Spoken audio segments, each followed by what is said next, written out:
you are interested in the game of golf? Sure I am.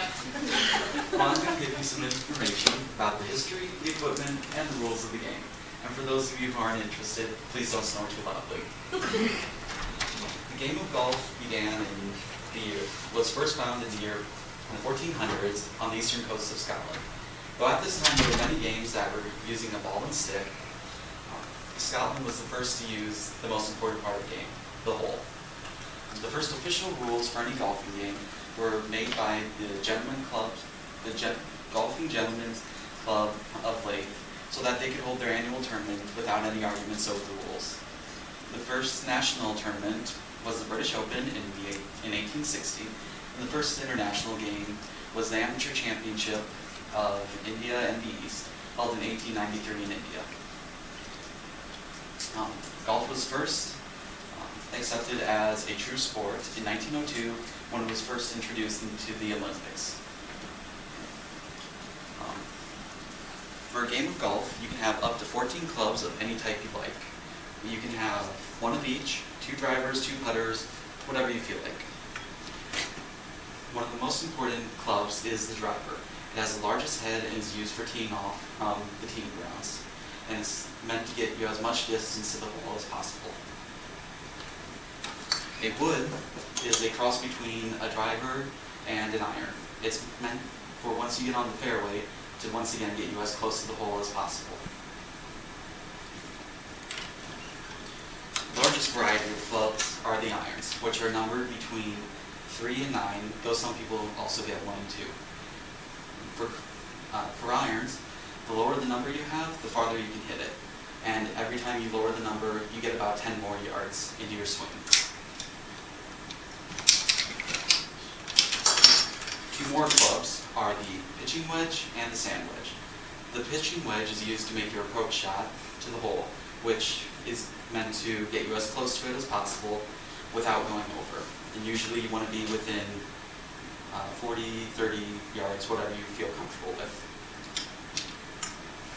The sand wedge is used for getting you out of a bunker, which is the sand trap. It has the flattest club, the flattest head of all, so that you can hit it over the edge of the bunker and not into the side of it. The putter, another of the most important clubs, is used for when you're on the green. You can use other clubs when you're on the green, but most people don't like it because it'll tear the green up. A proper stance is also very important to golf. What you want to do is take your weaker hand, put it on the top of the club, the top of the grip, with your thumb facing down. You take your other hand, place it over your thumb, and place that thumb facing up. You then put your feet shoulder width apart, bend your knees, and bend forward a little bit. Since I don't have enough room to take a swing, I'll just have to explain it. At the start of your swing, you keep your wrist stiff, and then you arc the club back. When you get to the top of your swing, you can move your wrist a little bit. When you come back down, you again want to keep your wrist stiff, and hit the ball. Try and hit it in the middle of the head, and not on the sides, because then it'll go all over the place. You also want to make sure you take a full swing through your full swing, so that you get as much distance as possible. You can use that on almost every club except the putter. The putter, you can hold it almost any way you want, and usually what you're most comfortable with. I usually hold it like this, just keep my fist together. Put your feet together as much as you can, keep them perpendicular to the hole, then you take a small swing. But all of these your stance will have to change depending on where you're standing, whether you're on the hill or somewhere else. The official rules of golf are made by the United States Golf Association and the Royal and Ancient Club in St. Andrews, Scotland. They pretty much make up all the rules and revise the rules for the whole world of golf. Some of the major rules are, before the game is started, the first hole's teeing off order is determined. When you tee off, you have to stay in the teeing grounds and behind the teeing line, which is usually an area between 2 blocks or 2 trees. Once you've teed off, you cannot touch your ball except to mark it on the green.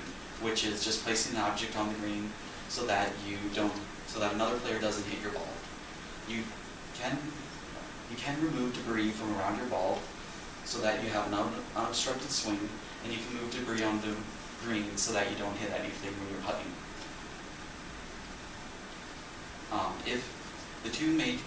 There are three major hazards: the sand trap, a water hazard, and out of bounds. The sand trap, you just hit out of normally with a sand wedge usually. If you hit into the water or out of bounds, you can try and find your ball, or you can play a new ball. Either way, you take a 2-stroke penalty. There are two major games of golf that are most commonly played, and the rules are set up by the United States Golf Association.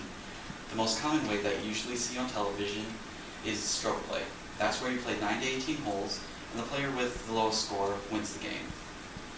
One of the major rules of that is that if you aren't sure of how the rules say you should play your ball, like say after you hit it into the water, you can play two balls, the way you think it should be played and the way your competitors think. When you finish the hole, holding in both balls on the green, you then take it to a committee of judges, and they determine which is correct and use that score. The second major game is match play. Fundamentally, it's the same as stroke play, but with a different scoring system. In match play, you play for the lowest score on each individual hole. The player with the lowest score wins the hole, and whoever wins the most holes wins the game. Another major difference of match play is that instead of taking penalties for playing wrong, your opponent can make you retake the shot. This can either be a good thing or a bad thing. Say you have a great shot off the tee, but you played it in the wrong spot. Your opponent can make you retake the shot, which may not be as good as your first one. Or if you play the ball, if you tee off from the wrong spot and you have a terrible shot, your opponent can say nothing and you have to play from where the terrible shot went.